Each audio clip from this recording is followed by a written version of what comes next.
मामूल को आया और आज इचल करांजी में मुझे आपके दरमियान में खड़े होकर बोलने का कुछ मौका अल्लाह ने इनायत फरमाया। ये छत्रपति शाहू महाराज की सरजमीन,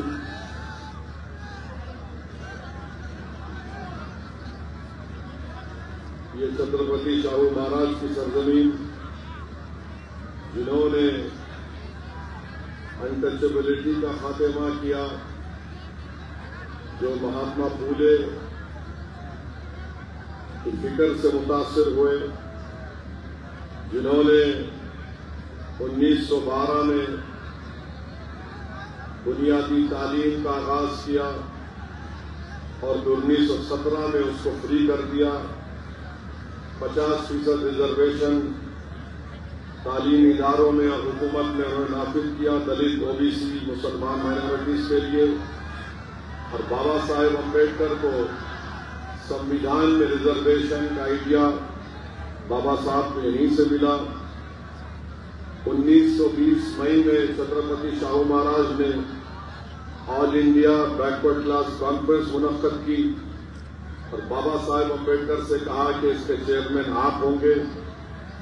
और 1906 में मोहम्मदन एजुकेशन सोसाइटी का क़याम अमल में लाया।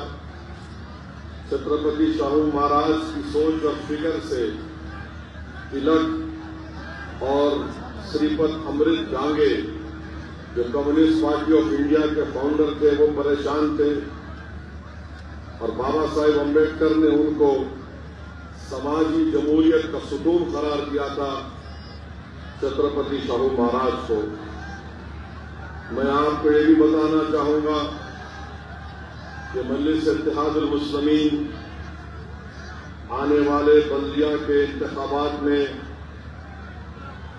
आजरा में मुकाबला करेगी, इचल करांजी में मुकाबला करेगी, कोल्हापुर में मुकाबला करेगी और कुरुनवाड में भी इंशाअल्लाह ताला हम लोग इलेक्शन में हिस्सा लेंगे। मेरे अजीज दोस्तों और बुजुर्गों, मैं आपको ये बात बताना चाह रहा हूं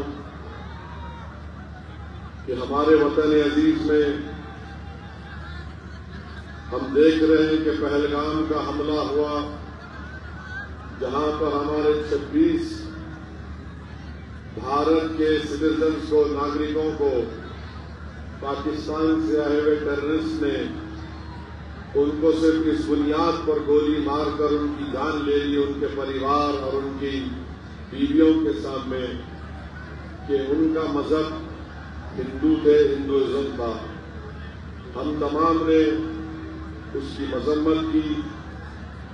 फिर ऑपरेशन सिंदूर हुआ, हम तमाम ने हमारी बहादुर फौज का पूरा सपोर्ट किया, उनके साथ हम खड़े रहे।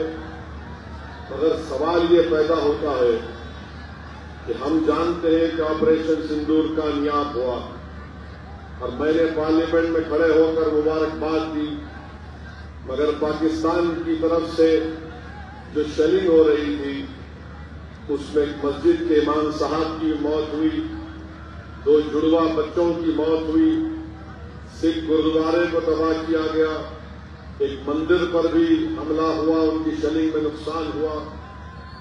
फिर ऑपरेशन सिंदूर हुआ, हमने मुंह तोड़ जवाब दिया ब्रह्मोस मिसाइल से, हमने आतंकवादियों के हेडक्वार्टर्स को तबाह बर्बाद कर दिया। सवाल ये पैदा होता है कि आखिर बीजेपी पाकिस्तान से जब उनका 80% पानी हम रोक चुके हैं, उनका प्लेन भारत की एयर स्पेस में नहीं आ सकता, पाकिस्तान की रजिस्टर्ड शिप या कश्ती भारत के पानी टेरिटोरियल वाटर्स में नहीं आ सकती। हम ट्रेड बंद कर दिए, डायरेक्ट इनडायरेक्ट ट्रेड। ये बात अब तक मुझे समझ में नहीं आ रही है कि आखिर हमने ये क्रिकेट मैच खेला क्यों, क्रिकेट मैच खेलने की वजह क्या है। एक बात याद रखिए, हम भारत की क्रिकेट प्लेयर्स पर कभी तनकीद नहीं करेंगे, वो बेहतरीन खिलाड़ी है। हम जब इंग्लैंड में इंग्लैंड को हरा दिए ये पाकिस्तान तो चूचू का मुरब्बा है क्रिकेट मैच में। सवाल क्रिकेट प्लेयर से नहीं है, सवाल भारत के प्रधानमंत्री से है, वजीर आजम से है कि आपने कहा था मोदी जी कि खून और पानी एक साथ नहीं जाएगा, बातचीत और आतंकवाद एक साथ नहीं होगा। तो फिर 26 भारत के लोगों को पहलगाम में मारकर चले गए और आप खुद कह रहे हैं कि ऑपरेशन सिंदूर जारी है। तो फिर हमने क्रिकेट मैच क्यों खेला? तो बीजेपी के लोग बोलते कि नहीं नहीं, हम बाइलैटरल नहीं खेलेंगे, ये बाइलैटरल नहीं है। बीजेपी वालों, तुम जिसको बेवकूफ बनाना चाहते वो बेवकूफ बन रहा है तुम्हारी झूठ पर। ये इंडिया और पाकिस्तान का इंडस वाटर ट्रीटी बाइलैटरल नहीं है तो क्या है बताओ? जब तुम पानी बंद कर सकते तो तुम क्रिकेट मैच क्यों खेल रहे हो? नहीं हमारा खुला है। अरे अगर एक एशिया कप नहीं खेलते हम तो कौन सा आसमान सर पे गिर जाता? और इतनी बेशर्मी के साथ बीजेपी वाले बोल रहे हैं नहीं हमारा कैप्टन हाथ नहीं मिलाया, 20 ओवर इनू खेलेंगे, 20 ओवर उनू खेलेंगे, बाद में पाकिस्तान T20 खेलने के लिए टेररिस्ट हमारे देश में भी जाएगा और आप उसको अलाउ करेंगे और ये बोलेंगे कि हाथ नहीं मिलाए। सवाल हाथ नहीं मिलाने का नहीं है, सवाल ये है कि तुम खेले क्यों? भारत के 26 लोग जो मर गए उनकी जान की कीमत क्या है बताओ आरएसएस बीजेपी वालों? 26 भारत के नागरिक की जान की कीमत क्या है? 100 करोड़ है, 200 करोड़, 300 करोड़, कितना फायदा क्रिकेट खेलने से हुआ बताओ? इसका जवाब नहीं है। और अफसोस की बात यह है कि हमारे मुल्क के वजीर आजम नरेंद्र मोदी कल सोशल मीडिया पे लिखते 3-0 ऑपरेशन सिंदूर। मोदी जी, बाज़ वक्त ऐसा लगता है कि ज़ईफ़ी आप पे गलबा हासिल कर रही है। ऑपरेशन सिंदूर जो था वो हमारी फौज एयरफोर्स का था, उसको उनकी तौहीन आप कर रहे हैं। फौज एयरफोर्स की उनकी बहादुरी को आप एक क्रिकेट प्लेयर से मिला रहे हैं, क्रिकेट मैच से, जो अपनी जान दे रहे हैं हवाओं में हमारा एयरक्राफ्ट उड़ा रहे, जो फौज खड़ी भी है बॉर्डर पर, गोले बारूद उन पर बारूद का हमला हो रहा है और हमारे प्रधानमंत्री बोल रहे 3-0 ऑपरेशन सिंदूर। अरे क्रिकेट मैच को फौज और एयरफोर्स से कैसा मिला रहे देश के प्रधानमंत्री? अजीब और गरीब बात है। अरे बीजेपी वाले ऐसे अनवक्त है, वाह वाह वाह, ताली ताली। मेरे भाई, ताली बजाने से पहले एक बात सोचो, अगर वो 26 मरने वालों में तुम्हारी बेटी होती, तुम्हारा दामाद होता, तुम्हारा बेटा होता, तुम देखते क्रिकेट मैच? नेशनलिज्म की बात करने वालों, चुल्लू भर पानी में डूबो, तुम्हारा जमीर मर चुका है। तुम सिर्फ दौलत को देखकर क्रिकेट मैच खेलते हो। बाहर में जाओ, एशिया कप नहीं खेलते थे हम एक फॉर्म मैसेज देते सारी दुनिया को।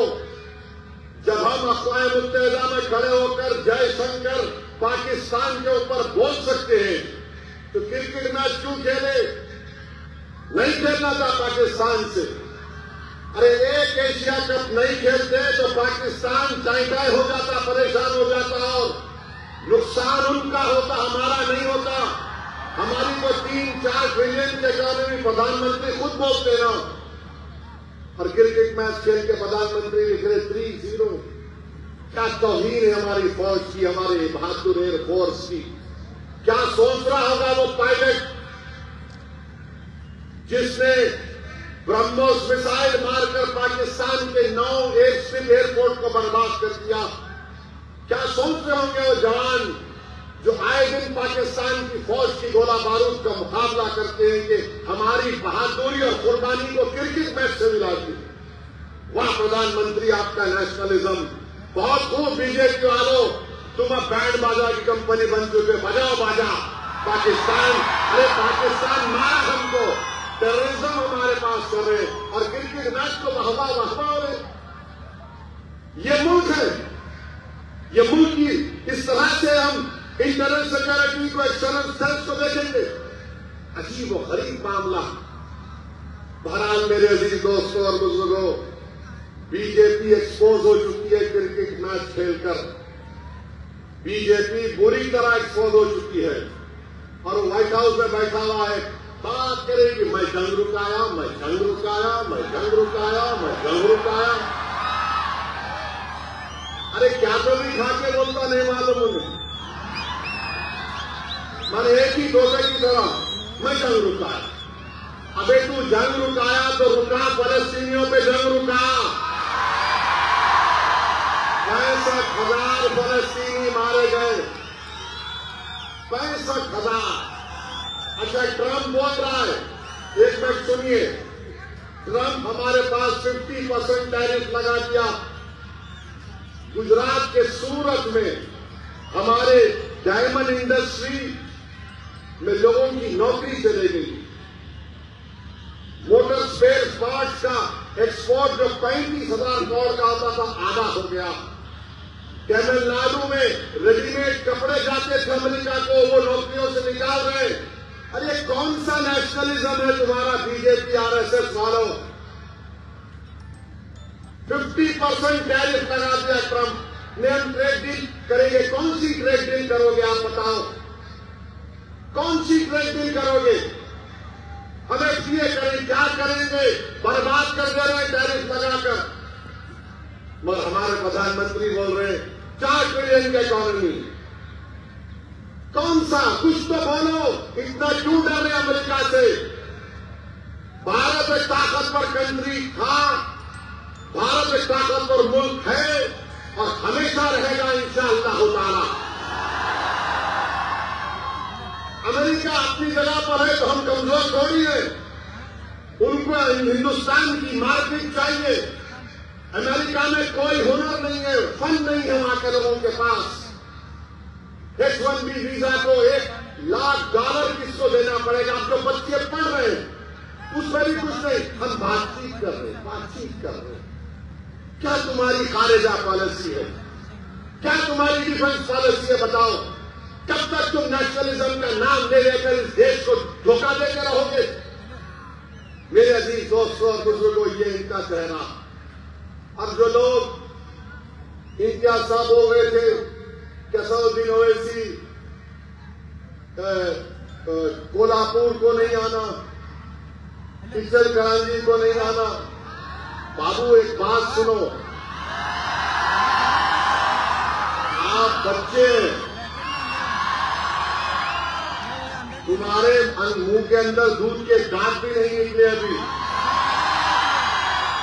याद रखो, मौत से डरने वाले का नाम असदुद्दीन ओवैसी नहीं है।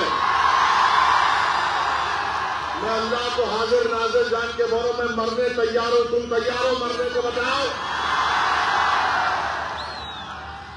जिंदगी में मरने वालों, मैं जिंदगी में मर चुका हूं।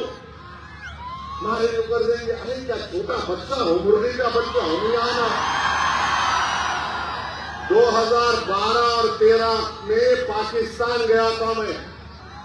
यशवंत सिन्हा, मणिशंकर अय्यर, पूरे बीजेपी के एमपी थे। वहां के टीवी स्टूडियो में बैठकर पाकिस्तान दहशतगर्दी को प्रमोट कर रहा बोला मैं। वहां जाके मेरी जबान नहीं रुकी तो तुम मेरे देश में तुम मेरे को डराओ।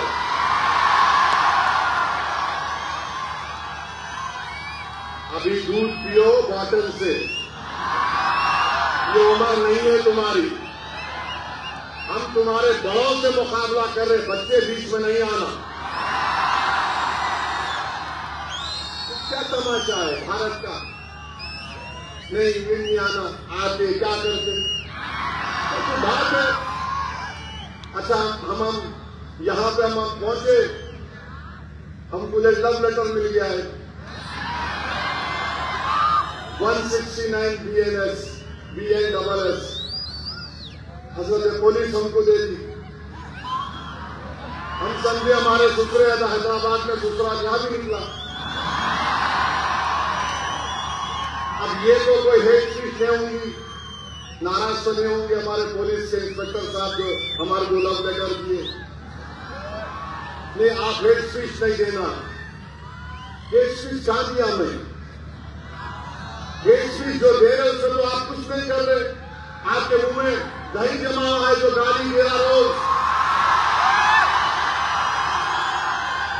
और उसको बोलते ही नहीं।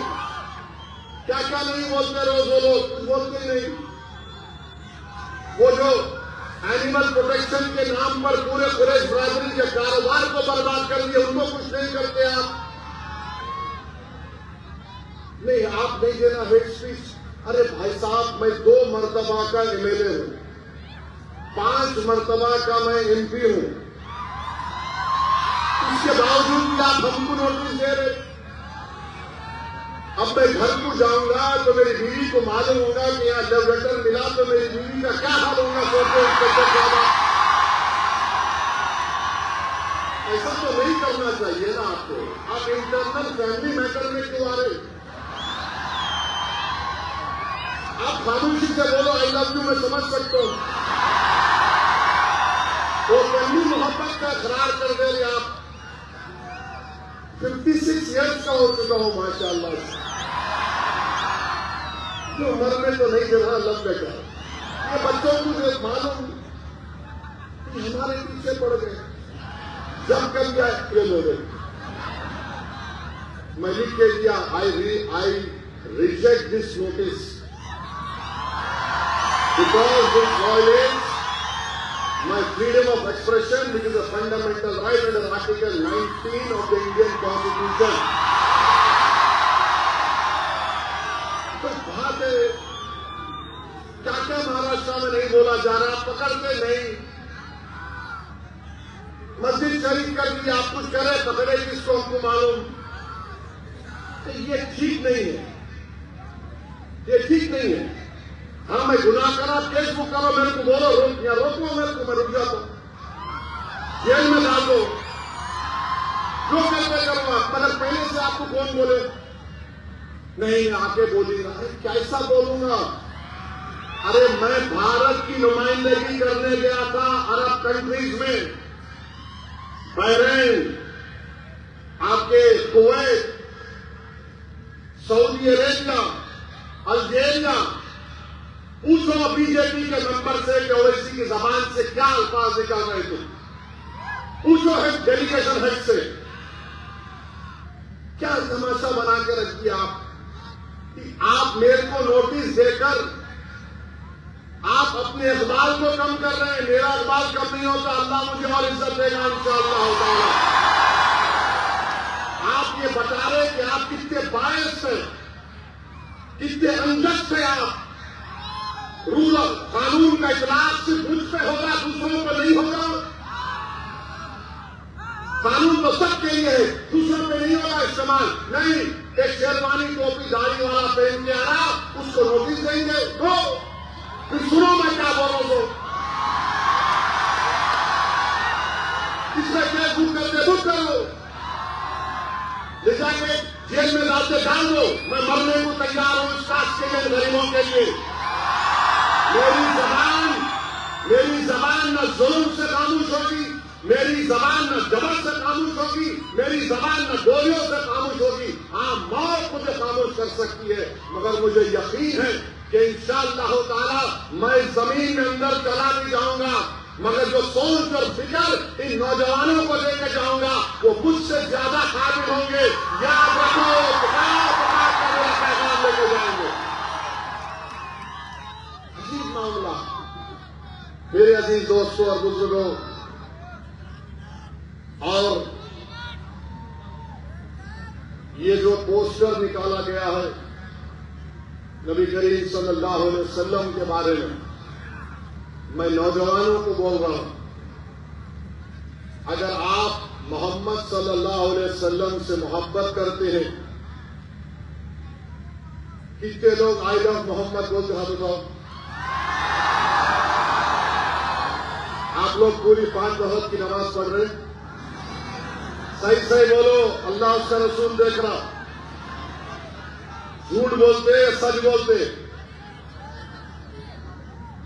कितने शादीशुदा लोग अपनी बीवी पे हाथ उठाते, बोलो।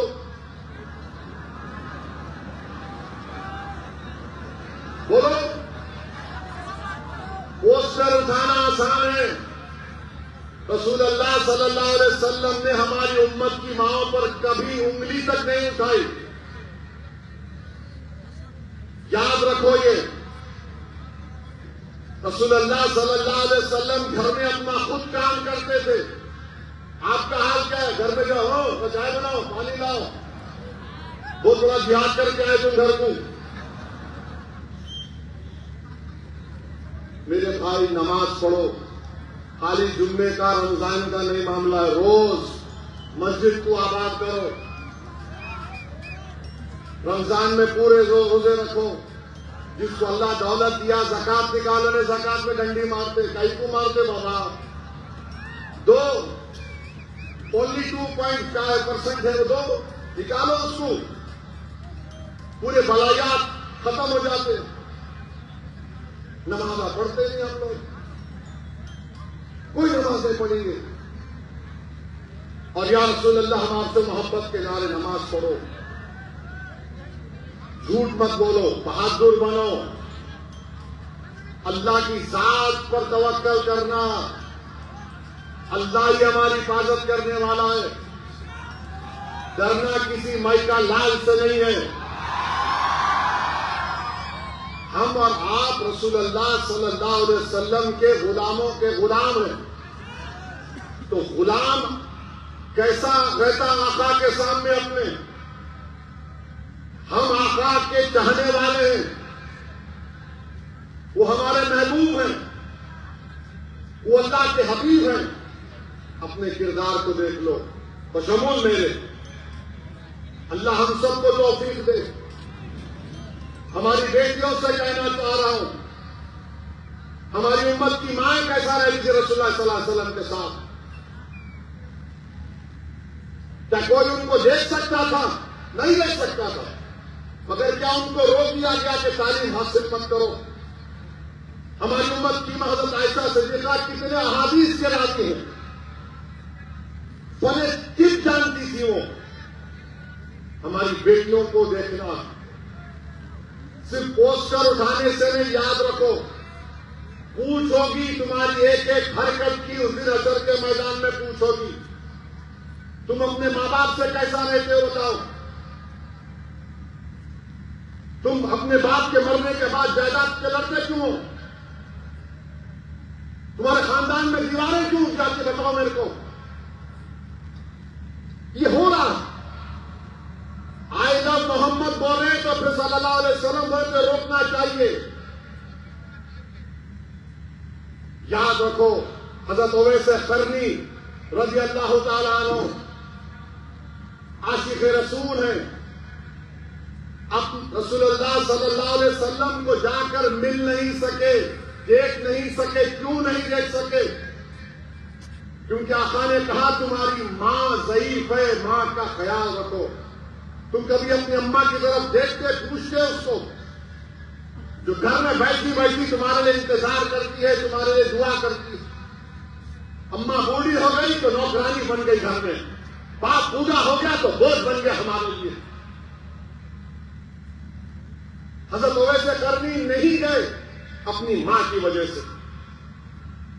यमन में मालूम हुआ कि रसूलुल्लाह सल्लल्लाहु अलैहि वसल्लम की जंग उहद में या किसी में जंग में दांत शहीद हो गए।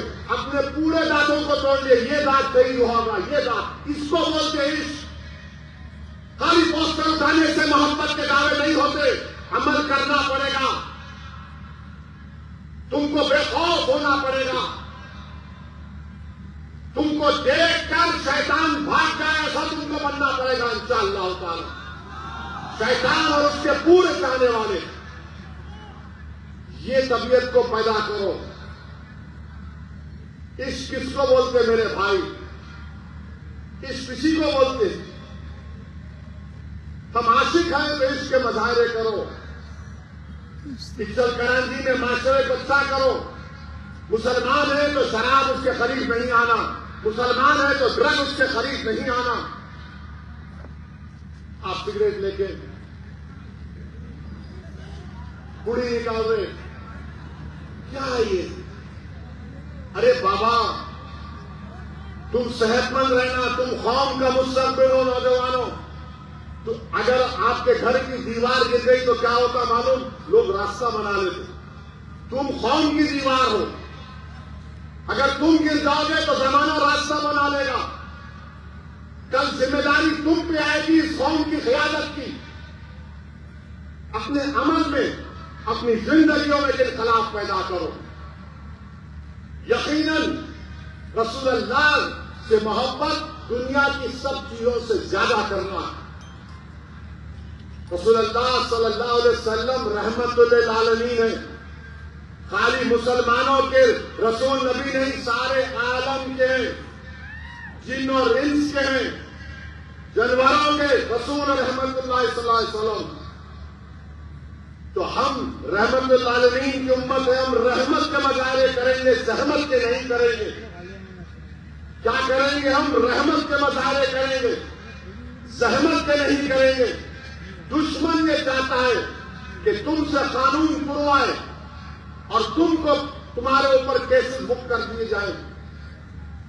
दुश्मन जो चाह रहा है वो मत करो, कानून के दायरे में रहकर हर बात बोलो। जैसा कि अभी मैंने नोटिस का जवाब दिया, हिंदुस्तान का बड़े से बड़े वकील को भी इंस्पेक्टर साहब बुला के बोलेंगे ये ओवैसी ने भाषण दिया मेरे बारे में, कौन सा सेक्शन लगता, सुन के बोलेगा कुछ भी नहीं लगेगा, सो जा तू जाके। याद रखो, कानून के गिरफ्त में नहीं आना। अक्लमंद वो है जो कानून एक मकड़ी का जाला है, तुम तोड़ कर भी निकल जाना, हमारे गिरफ्त में नहीं आना। समझे मेरी बात को? नौजवानों, तुम्हारी हिम्मतें नहीं टूटने देंगे हम इंशाअल्लाह ताला।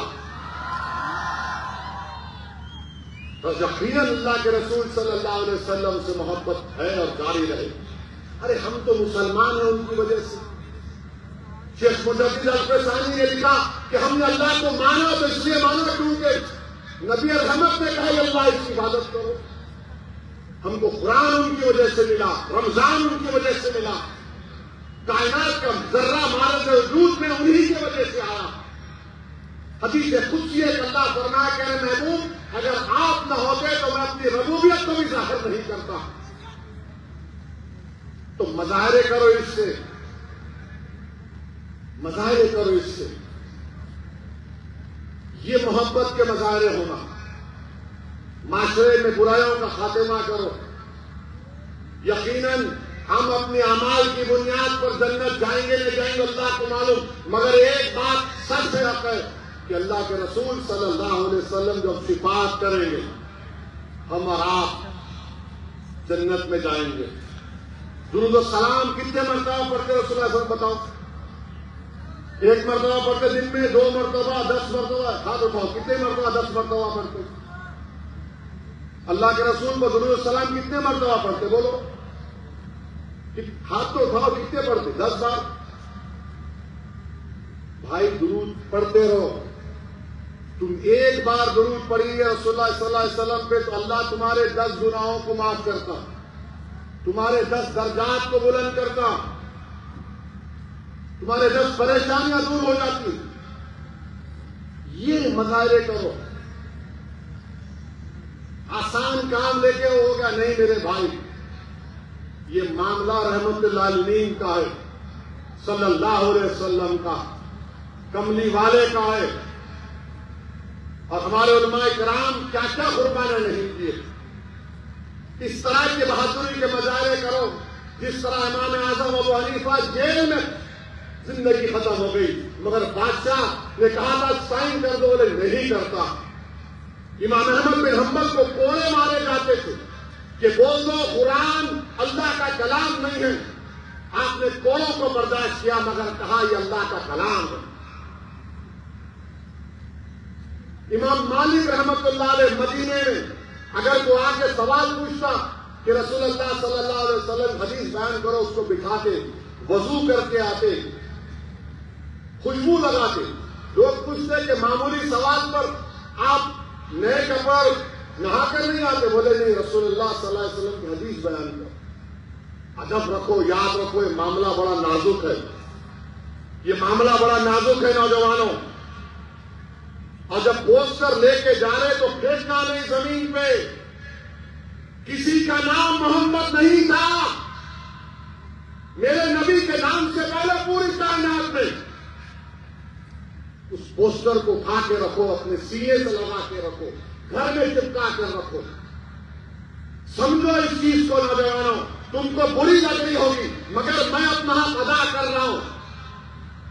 कल मैं हशर के मैदान में तो जिम्मेदार नहीं होगा कि तुमने क्या किया था, रहे तो मैं तो बोल रहा हूं। मैं अपनी जिम्मेदारी को निभाने की कोशिश कर रहा हूं। नौजवानों, कानून के गिरफ्त में मत आओ। तुम्हारी जिंदगी हमारे लिए बड़ी कीमती है नौजवानों। तुम्हारी हिफाजत करना ऐसा है कि हम अपने औलाद की हिफाजत कर रहे हैं, कि तुमको ताकतवर बनाना है, तुमको कॉन्फिडेंस दिलाना है, तुमको हिम्मत दिलाना है, ताकि कल तुम खड़े होकर इन वक्त के फिरौन और जालिमों से मुकाबला कर सको। करेंगे ना आप लोग? करेंगे ना आप लोग?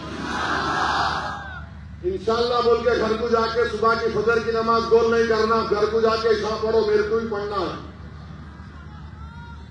नमाजों की पाबंदी करो। तुम्हारे चेहरों का नूर देखकर अखियार बोलना कि ये गुलाम रसूल सल्लल्लाहु अलैहि वसल्लम जा, ये गुलाम रसूल जा रहा है, ये मोहम्मद सल्लल्लाहु अलैहि वसल्लम का उम्मती जा रहा है। तुम्हारे से अगर कोई हाथ मिलाए तो तुम्हारे हाथ में वो तासीर अल्लाह पैदा करेंगे कि तुम्हारे हाथ मिलाने से उस आदमी का गुस्सा और नफरत ठंडी पड़ जाए। होता ये, देखो मैं आसमानों की उस बात में तो होता ये। मेरे अजीज दोस्तों और बुजुर्गों, उत्तर प्रदेश के मुख्यमंत्री बरेली का वाकया हुआ, बरेली का वाकया हुआ तो बोले हम सिखा दिए वो करे। अरे मुख्यमंत्री बाबा, वो फतेहपुर की दरगाह में गुंडे घुस गए। एक वली की दरगाह में गुंडे घुसकर दरगाह को, खबर को लाठियों से मार रहे थे। आपकी मुंह में जबान नहीं हिली? खाली बरेली में क्या हुआ वो याद हो आपको? फतेहपुर की दरगाह का याद नहीं आया बाबा आपको? उसमें भी कुछ बोल देते, नहीं बोले क्योंकि मारने वाले इनके मित्रों थे। अजीब मामला है, दोहरा रवैया। दोहरा रवैया का यही तो हमारा गुस्सा है। वो दरगाह पे हमला हुआ, कुछ नहीं। वो बरेली में हुआ, वाह मैं ऐसा कर दूंगा, मैं वो कर दूंगा। एक बात याद रखो, दुनिया जब तक कायम रहेगी अल्लाह के हुक्म से, हम कट जाएं मर जाएं मगर कभी खत्म होने वाले नहीं हम इंशाअल्लाह ताला। हम कट जाएंगे, तुम्हारी गोलियों का शिकार हो जाएंगे, तुम्हारे तशद्दुद की वजह से हमारे घर बार जल जाएंगे मगर खत्म होने वाले नहीं है, याद रखो। अगर खत्म हो जाते तो फिर करबला के लोग अब तक जिंदा हैं, इमाम हुसैन जिंदा है, अहले बैत जिंदा है और यजीद मलून मुर्दा है। जुल्म करने वाले खत्म हो जाते और हक का परचम उठाने वाले अल्लाह उनके नाम को जिंदा रखता। तो आपको हमको डरने की जरूरत नहीं है। फिरौन भी बड़ा दावा करता था कि मेरी हुकूमत है, नमरूद भी बड़ा दावा करता था मेरी हुकूमत है, मैं आज में इब्राहिम को डाल दूंगा। दुनिया ने देख लिया कि नमरूद की हुकूमत खत्म हुई, फिरौन की हुकूमत खत्म हुई, यजीद पलीद खत्म हो गया। ये जुल्म करने वालों की थोड़े दिन बाकी है, अल्लाह जानता। मगर अपनी हिम्मतों को बुलंद रखिए, डरने और घबराने की जरूरत नहीं है। और जब कभी भी परेशानी आती है तो थोड़ी देर के लिए सोचो गाजा के फलस्तीनी क्या कर रहे होंगे। 65,000 मर चुके हैं, 65,000। और मां बोलती है बेटे की जनाजे के सामने खड़े होकर, बेटा मैंने तुझे बैतुल मुक़द्दस मस्जिद अक़सा के लिए शहीद किया, जा रसूलुल्लाह सल्लल्लाहु अलैहि वसल्लम को मेरा भी सलाम पहुंचाना। बाप बेटे की लाश को देखकर कहता है, छोटे बच्चों की लाश को बाप कहता है, या अल्लाह तेरे हक के लिए मैं कुर्बान कर दिया। और गूगल पर जाकर देखो 65,000 गाजा में मर गए, एक आदमी ने खुदकुशी नहीं किया, एक भी खुदकुशी नहीं किया। आजकल तो साइकियाट्रिस्ट सबको बेवकूफ बना रहे। भैया हम देखे तो अरे ऐसा हो गया, अरे वैसा हो गया, अरे मर्द बनो, हिम्मत वाले बनो। कुछ नहीं होता, अल्लाह हमारे लिए काफी है। हस्बुनल्लाहु व निअमल वकील, अल्लाह हमारे लिए काफी है। अरे मसाइब के तूफान आएंगे, मगर जो सबर और साबित कदम रहेगा और हिम्मत नहीं छोड़ेगा, तुमको दुनिया में इज्जत या फिर कोई तकलीफ मिली होगी, मगर इसका अजर अल्लाह हशर में देगा।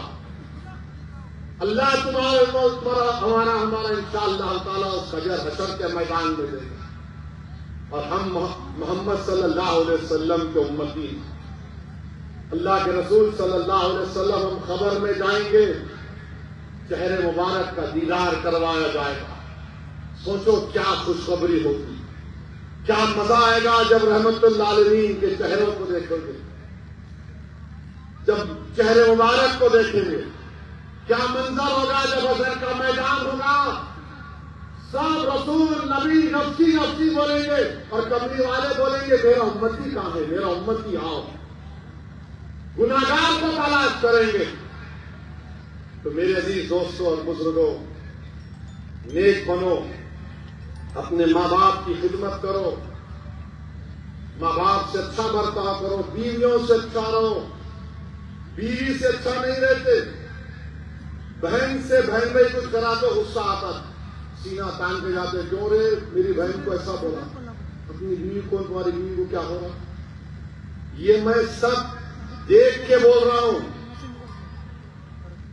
आवाम से सुनकर बोल रहा हूं। ये माशरे की बुराइयों का खात्मा करना, किसी से नहीं डरना, ना बाबा से डरना, ना मोदी से डरना, ना अमित शाह से डरना, ना शिंदे से डरना, ना फडणवीस से डरना, किसी से भी नहीं डरना, सिवाय अल्लाह से। अल्लाह के पास सबसे बड़ी ताकत है, अल्लाह के पास इख्तियार है। अरे भारत में कई हुकूमतें खिले आए, सब चले गए नाम, रहे नाम अल्लाह का, अल्लाह का ही नाम रहेगा। तो हिम्मतों को बुलंद करो नौजवानों।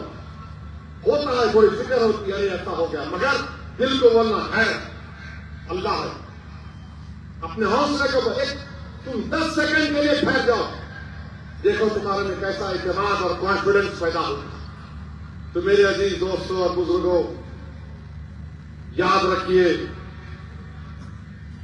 हमारे ईमान की हिफाजत उसी वक्त होगी जब हम अल्लाह से मोहब्बत करें, रसूल अल्लाह सल्लल्लाहु अलैहि वसल्लम से मोहब्बत करें। और याद रखो, किसी शायर ने अच्छा कहा था कि ना तो जमीन के लिए है ना आसमां के लिए है, जहां है तेरे लिए, तू नहीं जहां के लिए, तू नहीं जहां के लिए, जहां हमारे लिए बनाई गई।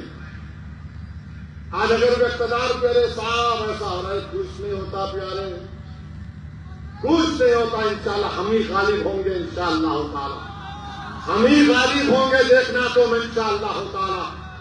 अल्लाह मजलूमों को इक़्तिदार देता है, अल्लाह कमजोरों को इक़्तिदार देता है। जिस पे जुल्म किया जाता ना, तारीफ करवाए, अल्लाह उनको इक़्तिदार देता, उनको बादशाह बनाता। अल्लाह देगा हमको इंशाअल्लाह ताला। ये हुकूमत जो वक्त का कानून बनाई, ये जुल्म है मुसलमानों पर। हमारी मस्जिदों को छीनने के लिए कानून बनाए, हमारी दरगाहों को छीनने का कानून बनाए, कब्रिस्तानों को, ईदगाह को छीनने का कानून बनाए। हमारे 200-300 साल की दरगाहें, मस्जिदों को ये कह दिया गया कि मालिक वक्त नहीं है, ये सही रहेगा। क्या करना चाहती है हुकूमत? ये क्यों बीजेपी इतनी नफरत करती है मजहबी मुकामात से? हमारे क्यों कह रहे कि अगर कोई हिबा होगा तो बच्ची का हक नहीं लिया जा सकता? अरे मैं अल्लाह को दे रहा हूं, आपको क्या हो रहा है? लिमिटेशन एक्ट अप्लाई कर दिया गया ताकि जो वक्फ बोर्ड की जमीन पर काबिज हो मालिक बन जाए। आप सोच रहे हैं नरेंद्र मोदी क्या किया आपने कानून बनाकर? आपने हमेशा के लिए बता दिया कि मुसलमानों को इनकी इबादतगाहों से दूर किया जाएगा। आपको गलत फहमी है भारत के प्रधानमंत्री। हम नहीं छोड़ेंगे अपनी मस्जिदों को इंशाअल्लाह ताला। हम नहीं छोड़ेंगे अल्लाह के घर को, हम उसको आबाद रखेंगे। ये हमारे औलिया अल्लाह के आस्थाने उस वक्त भी आबाद थे जब जालिम और जाबिर बादशाह थे, आज भी आबाद है और सुबह कयामत तक आबाद रहेंगे।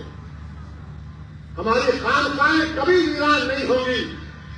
वहां पर अल्लाह का नाम लेकर दिल पर जर्ब मारकर जिक्र किया जाता है। वो होता था, हो रहा है, होता रहेगा इंशाअल्लाह ताला। हमारे कब्रिस्तानों में हमारे बुजुर्ग सीना तान कर सो रहे हैं, आप उसको भी छेड़ना चाहते हैं? मेरे भाई, ये वक्त मुत्तहिद रहने का है, ये वक्त मुत्तहिद रहने का है। और सुन लो भारत के मुसलमानों, सुन लो इक्कल कराची के मेरे गयूर नौजवानों, तुम अगर अपनी सियासी लीडरशिप को मजबूत नहीं करोगे, नुकसान हमारा होगा, किसी का नहीं होगा। सियासी लीडरशिप बनाओ। बल्दिया का इलेक्शन आएगा, एक होकर वोट डालो। एक एमपी था महाराष्ट्र में, इम्तियाज जलील, पूरे मिलके इम्तियाज जलील को रोकने के लिए कोशिश किए। शिंदे, शरद पवार, अजीत पवार, फडणवीस, सब बोले तेरा मेरा झगड़ा बाद में, पहले इम्तियाज को बिठाना। पूरे बैठ गए एक साथ। एक एमपी नहीं है मुसलमानों का महाराष्ट्र से। 14% की आबादी है। डेमोक्रेसी की बात करने वाला तुम झूठ बोल रहे हो, तुम झूठ बोल रहे हो। डेमोक्रेसी में अगर सबसे बड़ी अकलियत की आवाज नहीं होगी भारत के पंचायत में, तो क्या है? तेरी जीत जाएंगे खाली। और मुझे नोटिस दी जाती है स्पीच की। भारत की पार्लियामेंट में आबादी के लिहाज से कम 55-60 मुस्लिम एमपी होने चाहिए। कौन कर रहा है?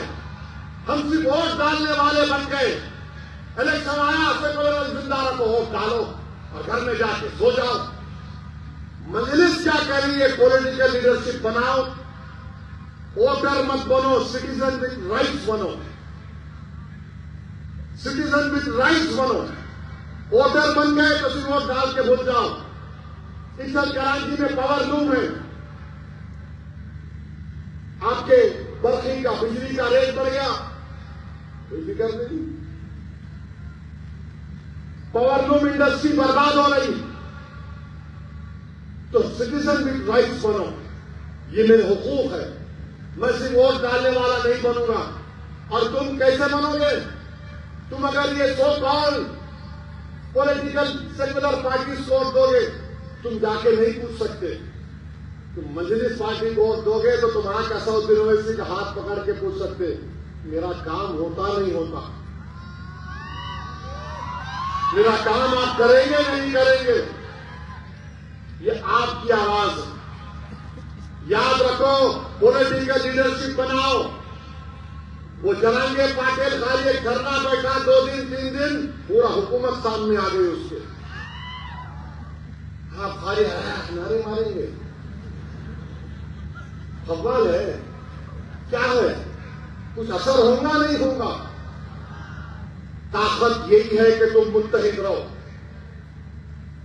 यकीनन बीजेपी को हराओ, मोदी को हराओ, फडणवीस को हटाओ, मगर ये बोझ सबको उठाना है।